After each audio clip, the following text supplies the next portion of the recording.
오늘 또 예배 자리에 나오신 우리 성도님들과 성도님들 가정마다 주님의 한없는 은혜와 평강이 넘쳐나길 간절히 소망합니다.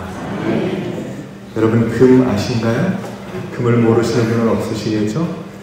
금은 100% 순금이 되었을 때 그것을 24K라고 표시를 합니다. 그 순금의 함량이 얼마냐에 따라서 18K, 14K라고 그렇게 표시를 합니다. 18K는 순금의 함량이 24분의 18에서 75% 순금이 들었을 때 18K라고 말합니다. 14K는 24분의 14에서 58.3333에서 58.5% 함량이 들었을 때 14K라고 말합니다. 제가 한번 그러면 질문을 해보겠습니다. 24K 금이 비쌀까요? 18K가 비쌀까요? 너무나 쉬운 질문을 한 것 같아요. 24K가 훨씬 비싸죠. 그러나 꼭 그런 것만은 아닙니다. 18K 한 돈이 24K 한 돈보다 더 비쌀 때가 있습니다. 언제 그럴까요? 그것은 18K가 아름다운 세공품일 때 그렇습니다. 24K는 그 순금 한 돈 그대로 있지만 18K는 기술자에 의해서 아름다운 예술품으로 세공이 될 때 이 18K가 24K보다 더 값어치가 나간다는 것입니다. 이것은 아주 중요한 진리를 우리에게 가르쳐줍니다. 그것은 어느 제품이 높은 가치를 가지려면 그 재료도 좋아야 하지만 가공도 잘 되어야 한다라는 것이죠. 사랑하는 여러분, 우리도 마찬가지입니다. 어떠한 형편에 처했든지 가진 것이 없고 스펙이 없어도 상관없습니다. 우리가 하나님의 손에 붙들리기만 하면 존귀한 존재들이 된다는 것이죠. 보잘것없는 인생이지만 그럼에도 불구하고 전능하신 하나님의 손에 붙들릴 때 우리의 인생이 가치 있는 인생, 존귀한 인생이 된다는 사실을 기억하고 하나님만 붙들고 하나님만 의지하는 인생이 우리도 이렇게 모든 성도님들의 인생 되길 예수 그리스도의 이름으로 축원합니다. 오늘 본문에 보니까 하나님만 붙들고 하나님만 의지하는 한 사람이 등장합니다. 어린아이처럼 순전하게 또 정직하게 하나님을 섬기고 악한 일에는 눈도 돌리지 않는 신실한 사람이 한 사람이 있었어요. 여러분, 이 사람이 복을 받겠습니까? 벌을 받겠습니까? 아니, 그런 사람이 있다면 복을 받아야 하겠습니까? 벌을 받아야 하겠습니까? 3절 하반절에 보면 이 욥을 표현해 놓았는데 이 사람은 동반 사람 중에 가장 훌륭한 사람이라고 표현하고 있습니다. 또 욥이라는 사람만큼 성실하게 살고 깨끗하게 살고 하나님을 잘 섬겼던 사람이 없었던 것 같습니다. 오죽했으면 하나님께서 그 욥을 가리켜서 세상에 욥만큼 깨끗한 사람이 없다라고 말씀하셨겠습니까? 하나님을 잘 믿는 사람, 하나님과 사람들 앞에서 정직하게 산 사람, 자녀들까지도 하나님을 잘 섬기도록 신앙을 지도했던 사람, 아무리 내게 이득이 되더라도 그 일이 악한 일이라고 생각되면 그쪽에 눈도 돌리지 않았던 사람, 그런 사람이 복을 받지 않으면 누가 복을 받겠습니까? 그래서 하나님은 이 욥의 가정에 복을 내리십니다. 아들 7에 딸 3, 10남매의 자녀를 두게 하셨어요. 10남매가 얼마나 우애가 깊었든지 작은 잔치라도 열리면 큰형님 집에 이 10남매가 모여서 큰 잔치를 벌이는 것입니다. 가진 재산을 오늘날 화폐로 이렇게 계산을 해보니까 이 욥이 가지고 있는 재산이 약 200억 정도 하는 가치를 가지고 있었던 것 같아요. 많은 부자였습니다. 신앙심도 좋고 자식들도 우애가 깊고 덕망 높고 거기다가 돈도 많고 그런 복을 누리며 이 욥이 살았습니다. 그런데 욥의 가정에 환난의 바람이 불어오기 시작합니다. 한 종이 헐레벌떡 욥에게 달려와서는 하는 말이, 주인님, 큰일 났습니다. 무슨 일이냐? 스바 사람들이 칼을 들고 쳐들어왔습니다. 스바는 아라비아 반도의 남쪽에 위치한 나라인데 지금의 사우디아라비아, 요르단, 카타르 지역을 말합니다. 그 스바 사람들이 쳐들어와서 소 1000마리와 암나귀 500마리를 다 털어갔습니다. 그렇게 보고를 하는 거예요. 그 말이 끝나기도 무섭게 또 다른 종이 와서는 보고를 합니다. 주인님, 큰일 났습니다. 또 무슨 일이냐? 맑은 하늘에 날벼락이 내려서는 양 7,000마리가 그 자리에서 불타 죽었습니다. 그때까지 난 손해를 이렇게 계산해 보니까 우리나라 돈으로 약 100억 원이 하루아침에 날아가 버린 것입니다. 또 다른 기별이 옵니다. 주인님, 난리가 났습니다. 또 무슨 일이냐? 갈대아 사람들이 칼을 들고 쳐들어왔습니다. 갈대아는 이스라엘의 북쪽, 오늘날로 말하면 이라크 지역을 의미합니다. 남아있는 낙타 3,000마리를 이 갈대아 사람들이 다 털어갔습니다. 이렇게 보고를 하는 거예요. 하루아침에 200억의 재산이 몽땅 다 날아가 버린 것입니다. 이제 욥은 빈털터리가 되었습니다. 그래도 욥이 생각하기를 그래도 자식들이 있지 않나, 저놈들이 재산이지, 그렇게 마음을 다잡고 있는데 또 다른 종이 달려와서는 하는 말이 주인날이 큰일 났습니다. 또 무슨 일이냐? 나리의 자녀들 10명이 집에 모여서 자취를 벌이고 있는데 큰 태풍이 불어서 집이 무너지는 바람에 10명의 자식들이 하루아침에 다 몰살돼 죽었습니다. 그렇게 얘기를 하는 거예요. 이쯤 되면 전라도 사투리로 웜에 환장하겠네. 창자가 뒤집히는 일입니다. 하루아침에 그 많은 재산, 그 귀한 자식들을 다 잃었습니다. 여러분, 이것이 하나님의 섭리라고 한다면 여러분 이해가 되시겠습니다.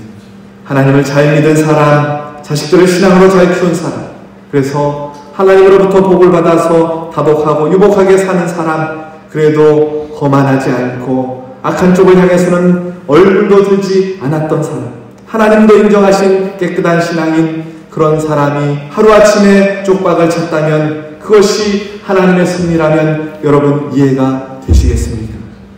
아니, 믿음으로 이해해야지, 믿음으로 받아들여야지 그렇게 말을 하지만은 그 일이 하나님의 섭리라고 하면서 내일이 되어서 올 때에는 그게 받아들여지지가 않는다는 것입니다. 그 일이 다른 사람에게 이루어지면 아이고 믿음으로 이겨내야지, 하나님의 뜻이 있겠지요, 그렇게 쉽게 말하지만 여러분 그 일을 내가 감당해야 된다면 그렇게 쉽게 말할 수 없다는 것입니다.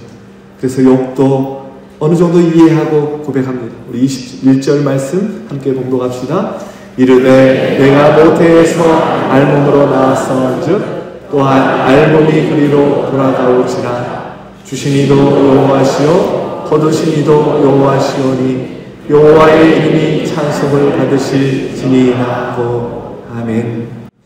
욥이 엄청난 고난 중에도 주신 분이 하나님이시고 취하신 분도 하나님이십니다. 내가 알몸으로 왔기 때문에 아무런 소유 없이 알몸으로 가는 것은 당연합니다. 그렇게 고백합니다. 그런데 거기다가 재산 날리고 자식들 다 죽고 스스로 심한 피부병에 걸려서 기왓장으로 온몸으로 긁고 있는데 뒤에 있던 부인이 악담을 퍼붓는 것입니다. 하나님이 살아계신다면 어떻게 그런 일이 일어날 수 있어? 당신이 믿는 하나님 욕이나 하고 죽으시오. 그렇게 퍼붓는 거예요. 그런 충격 속에 욥이 7일 낮 7일 밤을 실어증에 걸려서 말을 못합니다. 저 같아도 그럴 것 같아요. 그런 일을 겪어도 정상이라면 사람이 아니지.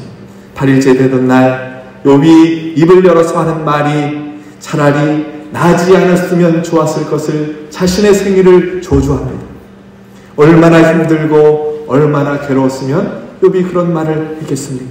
아무리 하나님의 섭리라고 말하지만 그 일을 내 일로 받아들이기는 너무나 힘들다, 그 말입니다. 여러분, 어떤 사람이 극심한 고난 가운데 있을 때 믿음이라는 말로 위로한다고 함부로 말하지 마십시오. 내가 그런 고난을 당한다면 힘들어지는 것입니다. 오히려 성도님, 하나님의 섭리라고 말하지만 힘들겠네, 나도 이해가 안 되네, 아마 그것이 정직한 고백일 것입니다. 그럼에도 불구하고 오늘 이 아침에 욥을 통해 주시는 하나님의 은혜를 나누려고 합니다. 이해할 수 없는 고난의 문제 앞에, 삶의 어려움 앞에 하나님의 은혜가 도대체 무엇일까? 이 말씀을 나누려고 하는데, 이 시간 말씀을 사모하는 저와 여러분에게 성령께서 고난 중에 있던 욥을 일으키셨던 것처럼 예비하신 하나님의 은혜로 우리 가운데 가득 채워주실 줄로 믿습니다. 그러면 욥에게 임한 하나님의 은혜가 무엇인가? 두 가지를 말씀드리려고 하는데, 첫 번째는 하나님께서 욥을 자랑스러워하셨고 하나님께서 욥을 신뢰하셨다라는 것입니다. 하나님께서 사탄에게 말씀하셨어요. 우리 8절 말씀 함께 봉독합시다. 여호와께서 사탄에게 이르시되 내가 내 종 욥을 주의하여 보았느냐? 그와 같이 온전하고 정직하여 하나님을 경외하며 악에서 떠난 자는 세상에 없느니라. 아멘. 욥기를 보면서 많은 사람들이 오해하는 것 중에 하나가 사탄의 계략에 하나님께서 말려들어 이런 일들이 벌어진 것 아니냐, 하나님께서 자존심 싸움하고 계신 것이 아니냐, 이런 오해를 합니다. 그런데 여러분, 전혀 그렇지 않습니다. 천상의 회의에서 하나님께서 보좌에 앉으시고 천사들이 줄을 지어 앉아 있습니다. 그 자리에 사탄이 입장을 하는 거예요. 그 천상의 하나님의 임재 가운데 있는 이 회의소에서 철저하게 하나님께서 사탄에게 질문을 하시고 그 주도권을 가지고 계십니다. 사탄이 뭔가 시작했기 때문에 이런 일이 벌어진 것이 아니다는 거예요. 7절에 보면 하나님이 먼저 말씀을 하시고 질문을 하십니다. 그런데 욥을 너무나 하나님께서 자랑스러워하셨다라는 것이죠. 욥을 너무나 신뢰하신 것입니다. 사실 그 이유 때문에 오늘 이 시험이 시작이 되었어요. 여러분 생각해 보세요. 만약에 욥이 이 시험에서 실패한다면 이것이 누구에게 어려움이 되겠습니까? 물론 욥에게도 어려움이 되겠지만 한 번도 그분의 영광이 새한 적이 없는데 만약 욥이 실패한다면 하나님의 영광에 먹칠을 하게 되는 것이죠. 왜냐하면 욥은 지금 하나님의 이름을 걸고 하나님의 영광을 걸고 이 테스트를 통과하고 있는 것이기 때문입니다. 여러분, 우리가 국가대표로 선수를 보낼 때도 아무나 국가대표로 보내지 않습니다. 욥은 지금 하나님 나라의 대표 선수로 하나님의 이름과 명예를 걸고 이 사탄의 시험에 통과하고 있는 것입니다. 만약에 하나님의 욥을 신뢰하지 않으셨다면 그를 선수로 내보내지 않았을 것입니다. 그것은 하나님에게 어마어마한 손해이기 때문인 것이지요. 사람들은 욥의 엄청난 손해라고 생각하지만 사실은 하나님의 입장에서 보면 하나님의 손해가 훨씬 더 큰 것입니다. 욥이 패배한다면 하나님이 패배한 것이 되기 때문입니다. 그러나 하나님은 욥이 분명히 이 시험을 이겨낼 것이라고 믿고 계셨다라는 것입니다. 우리는 이 욥기 말씀을 접할 때마다 욥의 고난의 분량을 생각하지만 그를 신뢰하신 그 하나님의 분량이 훨씬 더 크다라는 것을 우리가 생각해야 된다라는 것입니다. 그러나 욥이 당하고 있는 고난의 분량보다 하나님께서 그를 신뢰해 주신 그 믿음의 분량이 훨씬 더 크고 놀랍다는 사실을 여러분 기억하실 수 있기를 소망합니다. 성경 어디를 봐도 사람들이 하나님을 신뢰한다고 이야기하지 오늘 욥기 1장, 2장 말씀처럼 하나님께서 사람을 이렇게 믿어주신 이런 놀라운 본문은 어디에서도 찾을 수 없습니다. 하나님은 욥을 신뢰하셨습니다. 그 인생 가운데 어떤 일을 겪을지라도 이런 상황에 몸부림치며 하나님을 떠나지 않고자 하고 하나님의 사람으로 살고자 애를 쓰는 그것을 하나님이 믿어주시고 그런 욥을 자랑스러워하셨다라는 것입니다. 어떤 어려움을 당해도 어떤 인생의 환난이 와도 내 아들 욥은 나를 배신하지 않을 것이다 라는 믿음이 하나님에게 있으셨다라는 것이죠. 사랑하는 여러분, 정말 하나님의 사람으로 살기 위해서 어떠한 상황 가운데서도 몸부림치고 사는 욥과 같은 인생을 하나님께서 알고 계시고 하나님께서 보고 계시고 믿어주신다는 사실을 여러분 기억하실 수 있기를 소망합니다. 성경에 우리가 하나님을 사랑한 것이 아니라 하나님이 우리를 사랑한 것이다 라고 말씀합니다. 믿음도 마찬가지입니다. 우리가 하나님을 믿는 것을 신앙생활이라고 그렇게 말하지만 사실은 하나님이 우리를 더 믿어주시고 계시는 것입니다. 여러분, 자녀가 부모를 더 많이 믿을까요? 아니면 자녀를 사랑하기 때문에 그 인생이 여전히 실수와 실패에도 불구하고 그 자녀를 믿어주는 부모의 믿음이 더 클까요? 부모의 믿음이 훨씬 더 큰 것이지. 넌 잘할 수 있단다. 분명히 넌 훌륭한 인생을 살 수 있을 거야. 사랑하기 때문에 믿어주는 그 믿음과 사랑으로 불완전한 인생이 아름다운 인생으로 성장할 수 있게 되는 것이지. 바울 사도가 고백합니다. 고린도전서 10장 13절 말씀 우리 함께 봉독합시다. 사람이 감당할 시험 밖에는 너희가 당한 것이 없나니 오직 하나님은 미쁘사 너희가 감당하지 못할 시험당함을 허락하지 아니하시고 시험당할 즈음에 또한 피할 길을 내사 너희로 능히 감당하게 하시느니라. 아멘. 사랑하는 여러분, 하나님은 오늘도 살아계셔서 우리를 믿어주고 계십니다. 내 형편을 너무나 잘 아시는 주님께서 내가 감당할 수 있기에 내가 당하고 있는 이 시험과 고난도 주신 것이라는 것이지, 엄청난 고난 앞에서도 내가 포기하고 넘어지는 것이 아니라, 좌절하고 절망하는 것이 아니라 나를 믿어주고 계시는 그 능력의 주님을 의지하며 감사하며 끝까지 주님을 붙잡을 때 주께서 저와 여러분을 그 고난에서 능히 일으켜 주실 줄로 믿습니다. 또한 우리의 삶 가운데 하나님의 능력이 나타나게 하시고 그 일을 통해서 간증거리로 만들어 주실 줄로 믿습니다. 두 번째, 고난 가운데 있는 욥에게 임한 은혜가 무엇인가? 고난 가운데 함께 하시는 하나님의 은혜입니다. 우리 9절 말씀 우리 함께 봉독합시다. 사탄이 여호와께 대변하여 이르되 욥이 어찌 까닭없이 하나님을 경외하였느냐. 사탄이 하는 말이, 하나님, 욥이 어찌 까닭없이 하나님을 섬기겠습니까? 그러는 거예요. 재산을 채워주니까, 건강을 채워주니까, 자식들을 채워주니까 경외하겠지, 아무 이유 없이 하나님을 경외할 수는 없는 것입니다. 그렇게 말하는 것입니다. 그러나 하나님의 대답은 그게 아니다는 거예요. 욥은 까닭없이 하나님을 경외하고 있다라는 것입니다. 정말 욥은 이 모든 것을 하나님 한 분만으로 이겨냅니다. 세상 친구들마저 자신을 비난하고 조롱하고 멸시해도 욥은 하나님만을 구합니다. 아무 이유 없이 하나님 한 분만을 욥은 경외하고 있었던 것입니다. 하나님은 그런 욥을 너무나 믿고 신뢰했다라는 것이지, 성경을 보면 욥이 그렇게 완벽하지는 않은 것 같습니다. 1장에 보면 완벽하고 흠이 없다고 말씀하고 있는데 3장부터 37장까지 말씀을 보면 너무나 고통스러워하고 자신의 생일까지 저주합니다. 그러나 놀랍게도 그는 하나님을 향해서 등을 돌리지 않습니다. 하나님을 향해서 입술로 범죄하지도 않습니다. 저는 아무리 힘들고 고통스러워도 하나님을 떠나지 않을 것입니다. 하나님 앞에 범죄하지 않을 것입니다. 이것이 욥의 신앙이었습니다. 우리 22절 말씀 함께 봉독합시다. 이 모든 일에 욥이 범죄하지 아니하고 하나님을 향하여 원망하지 아니하니라. 아멘. 교회의 오빠라는 영화가 있습니다. KBS 이호경 PD분이 2017년에 KBS 알미라는 다큐멘터리를 제작하면서 4년 동안 암에 걸린 환자들을 밀착 취재하던 중에 이관희 집사님의 이야기가 너무나 감동스러워서 그 이야기를 영화로 만들었습니다. 이 이호경 PD는 하나님을 믿지 않는 사람이었어요. 그런데 그가 이 이관희 집사님의 모습을 통해서 진정한 믿음이 무엇인지 제가 알게 되었습니다. 그렇게 고백을 하는 것입니다. 이 영화는 배우들이 나오는 영화가 아니라 실존 인물이 등장합니다.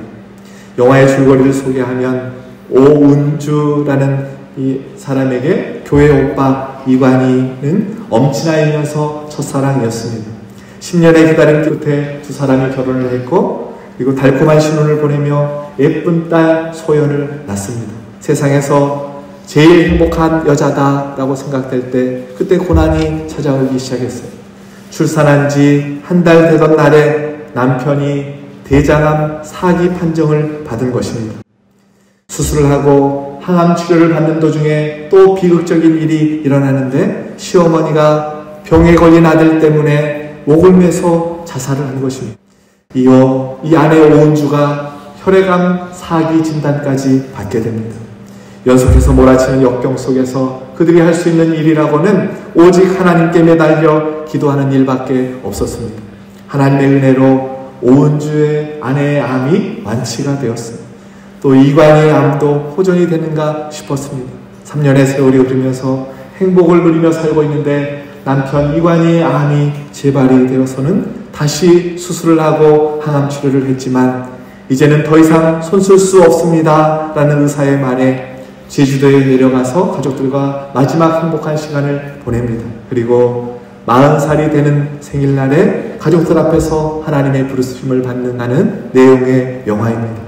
제가 이 영화를 보면서 얼마나 눈물을 많이 흘렸는지 모릅니다. 특히 임종을 앞두고 고통이 너무나 심해서 몰핀을 맞아야 하는데도 이관희 집사가 몰핀을 맞지 않습니다. 몰핀을 맞으면 몽롱해져서 하나님의 말씀을 읽을 수 없다고 그 고통을 참으면서 하나님의 말씀을, 성경 말씀을 읽는 그 모습에 한없이 눈물이 흘러나왔습니다. 제가 가장 감동을 받았던 장면이 있습니다. 이관희 집사가 대장암 4기 판정을 받고 대수술을 받고 28번의 항암 치료를 받았어요. 그 도중에 암 환자들이 모인 그 모임에서 말하는 장면이 있었어요. 그가 이렇게 말합니다. 제가 요즘 너무나 아픕니다. 그럴 때 하나님께 서운한 마음이 들기도 하지만 그때마다 나만의 손익계산서를 써봅니다. 손익계산서 아시지요? 나에게 들어오는 이득을 플러스로 하고 손해가 되는 것을 마이너스로 합니다. 지금까지 제가 살아오면서 누렸던 은혜를 플러스하고 그 다음에 내가 느끼는 절망을 마이너스로 한다면, 그래서 계산을 해보면 항상 플러스예요. 지금 우리가 힘들어하고 절망하는 것은 지금 내가 당하는 고통의 현실에만 집착하고 있기 때문입니다. 내 삶을 전체로 봤을 때, 내가 받은 은혜를 다 계산해 보았을 때 지금의 고난과는 비교할 수 없을 정도로 플러스예요. 감히 하나님께 원망할 수 없다는 게 제 결론입니다 라고 이관희 집사가 이렇게 고백합니다. 여러분, 무슨 말입니까? 그 모진 고통 속에서도 지금까지 하나님께서 베풀어 주셨던 은혜를 더 생각했다라는 것이지. 그리고 그 아픔 가운데서도 그가 하는 말이, 저도 사람인데 왜 안 아프겠습니까?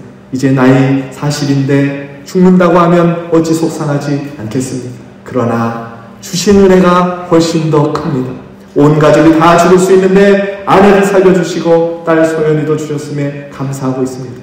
모든 것을 은혜로 받아들이니 원망하는 마음이 안 생기는 것입니다. 그렇게 고백합니다.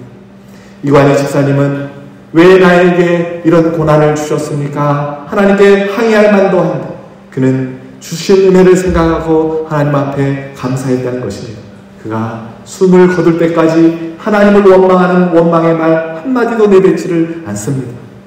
여러분, 고난 중에도 어려움 중에도 끝까지 믿음을 지키며 하나님을 향하여 원망하지 않고 범죄하지 않았던 욥과 같은 사람, 이관희 집사님과 같은 사람이 저와 여러분 되시기를 예수 그리스도의 이름으로 축원합니다. 많은 사람들이 욥기를 읽으면서 오해하는 것 중에 또 다른 한 가지가 있어요. 하나님이 욥을 그렇게 사랑하시고 신뢰하시고 그렇게 자랑스러워 하신다면 욥이 그렇게 고통 가운데 있을 때 어떻게 침묵하고 계실 수 있는가? 뭔가 위로의 말이라도 해줘야 되는 것 아닌가 하는 것입니다. 그래서 사람들이 하나님께 상처를 받고 떠나는데 그런 사람들의 이유를 보면 그게 두 가지 이유 때문입니다. 첫 번째는 고통의 이유가 이유되지 않아서, 왜 나에게 이런 고난을 주셨는가 해석되지 않아서 하나님을 떠나는 경우가 있고, 또 한 가지는 그 고통 가운데 하나님께 부르짖고 질문을 해도 하나님께서 침묵하고 계시기 때문에 하나님을 떠나는 경우가 있습니다. 어떠한 경우에서든지 저는 그런 분들을 볼 때마다 마음이 참 아픕니다. 고난은 고난대로 받고 하나님께 등마저 돌린다면 그것은 이중으로 손해를 보는 것이기 때문입니다. 그런데 참 이상합니다. 우리가 은혜 가운데 있을 때는 그렇게 잘 들리던 하나님의 음성, 그렇게 잘 느껴지던 하나님의 임재가 고난 가운데 있을 때는 잘 들려주지 않고 잘 느껴지지 않는다는 것입니다. 예수님께서 십자가 위에서 외치십니다. 엘리 엘리 라마 사박다니, 나의 하나님 어찌하여 나를 버리셨나요? 아들이 아버지의 마음을 다 이해하고 있지만 너무나 고통스러운 것입니다. 그래서 그렇게 부르짖는데 하나님이 침묵하십니다. 존 스토트 목사님의 그리스도의 십자가라는 책을 보면 하나님께서 얼굴을 돌리셔서 아들을 외면하셨다라고 그렇게 표현하고 있어요. 하나님의 침묵, 하나님의 외면이었습니다. 그러면 하나님이 그 사랑하는 아들을 십자가에 달아놓고 어디 가서 쉬고 계시고 놀고 계시고 있는 것일까요? 여러분, 그렇지 않지요. 그러나 너무나 많은 사람들은 그런 생각을 가지고 있다는 것입니다. 그러면 여러분, 하나님은 왜 그 순간에 사랑하는 자녀가 고통당하고 있는 그 순간에 침묵하고 계시는 것일까요? 만약에 그 순간에 아들을 붙잡아주면 우리를 포기해야만 하기 때문인지. 하나님은 아들을 사랑하시지만 그 십자가는 아들이 지고 가야 할 십자가인 것입니다. 그래서 하나님은 그것을 내려놓을 수 없어서 침묵하고 계시는 것입니다. 오늘 우리도 마찬가지입니다. 하나님께서 침묵하실 때가 있어요. 아무리 응답해 달라고 기도를 해도 하나님께서 아무런 응답이 없으실 때가 있습니다. 그러나 그 침묵은 하나님께서 우리를 위하여 새로운 은혜를 준비하시는 시간이심을 여러분 믿으실 수 있기를 소망합니다. 여러분, 고난은 그 자체가 고통스러운 것입니다. 그 순간에 무슨 말을 해도 위로가 되지 않습니다. 그러면 무엇이 위로가 되는 것일까요? 그냥 곁에 있어주기만 해도 위로가 됩니다. 그 고통의 순간에 함께 있어주는 것입니다. 욥기 37장까지 침묵하시던 하나님께서 38장에서 드디어 등장하셔서는 욥에게 말씀하십니다. 1절부터 4절까지 우리 함께 공독합시다. 그때 여호와께서 폭풍 가운데에서 욥에게 말씀하여 이르시되 무지한 말로 생각을 어둡게 하는 자가 누구냐? 너는 대장부처럼 허리를 굽고 내가 내게 묻는 것을 대답할지니라. 내가 땅에 기초를 놓을 때 내가 어디에 있었느냐? 내가 깨달아 알았거든 말할지니라. 욥은 하나님께서 위로해 주실 줄 알았어요.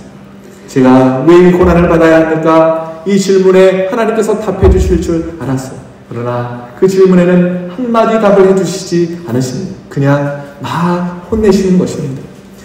그런데 이상한 것은 그렇게 혼내시는 하나님을 만나고 욥이 감사의 고백을 하는 것입니다. 욥기 42장 5절 말씀을 함께 공독합시다.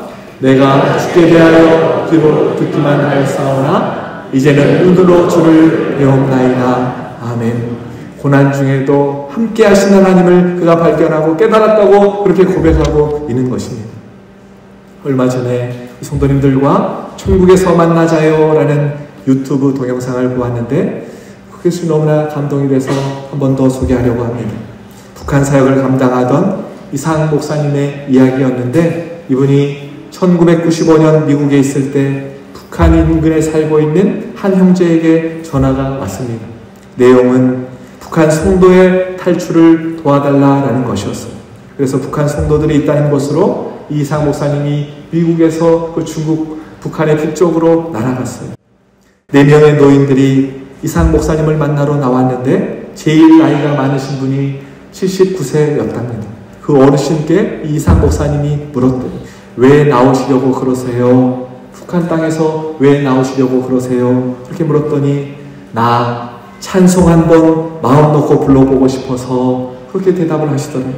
더 이상 할 이야기가 없어서 알겠습니다. 도와드리겠습니다. 그렇게 말하고는 언제 나오시겠어요? 물었더니 빠를수록 좋소. 몇 명이나 되세요? 65명이요. 어른들만인가요? 아니야. 애들도 있어. 손주들도 있어. 그렇게 대답을 하시더라고요. 정보가 들어왔는데 조금 있으면 우리 모두 잡혀서 수용소로 끌려간다나 봐. 그래서 빨리 나가야 돼. 그렇게 말을 하더라고요. 그래요. 제가 꼭 도와드릴게요. 라고 말했대요. 그랬더니 이분이 잠깐만 내가 나가서 직접 하나님께 물어보고 결정하면 안 돼? 그러시더라는 거예요. 기도를 막을 수 없으니까 그렇게 하라고 했더니 이분이 밖으로 나가셨다가 한 10분 만에 다시 들어오시는데 땅을 질질 끌고 울면서 들어오시더라는 것입니다. 할아버지 왜 그러세요? 그랬더니 내가 나가서 물었어. 하나님, 저 미국에서 온 이삭이라는 목사가 우리를 도와주겠다고 하는데 따라갈까요? 그랬더니 하나님께서 하시는 말씀이 내가 능력이 없어서 너희들을 북한 땅에 남겨놓은 줄 아냐? 그렇게 대답을 하시더라고요. 그러니까 이 노인이 아니 그러면 우리가 매맞는 것도 하나님 뜻이에요? 물론이지. 아니 하나님 우리가 굶어 죽는 것도 하나님 뜻이에요? 물론이지. 우리가 잡혀서 수용소로 끌려간다니까 그러는 거잖아요. 그랬더니 하나님께서 몰라서 묻냐? 이 말 한마디에 네 하나님 그러면서 돌아와서는 이 이야기를 이상 목사님께 들려주었답니다. 이상 목사님이 이제 헤어질 수밖에 없어서 인사를 하면서 고개를 숙였는데 이 할아버지가 신고 온 신발에 구멍이 뚫려서 발가락이 이렇게 나와 있더래요. 그래서 무릎을 꿇고 그 발가락에 입을 맞추는데 그 할아버지가 울고 계셨답니다. 안녕히 계세요. 인사했더니 무슨 인사가 그러냐? 천국에서 만나자고 해라. 네, 할아버지 천국에서 뵙겠습니다. 10걸음 돌아서 걸어오는데 뒤에서 음성이 들리더라는 거예요. 누가 우리를 그리스도의 사랑에서 끊으리요? 이 할아버지가 그렇게 말씀을 외치더라는 거예요. 몇 년 후에 그들의 소식이 전해졌는데 6명의 젊은이가 안 끌려가겠다고 버티다가 매맞아 죽고 59명의 병들고 굶고 매맞고 죽었답니다. 사랑하는 여러분, 하나님께서 때로는 침묵하실 때가 있습니다. 그럼에도 불구하고 하나님께서 그 고난 중에 함께 하시는 사랑으로 우리를 돌보고 계심을 믿으실 수 있길 소망합니다. 지금 내 인생이 그다지 은혜스럽지 않은 인생을 살고 있다고 할지라도 내 인생이 은혜스러울 수 있습니다.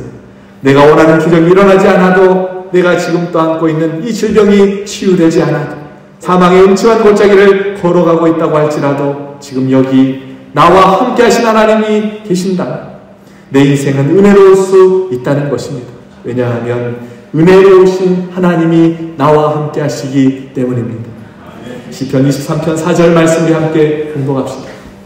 내가 사망의 음침한 골짜기로 다닐지라도 해를 두려워하지 않을 것은 주께서 나와 함께 하시니라. 주의 지팡이와 막대기가 나를 안위하시나이다. 아멘.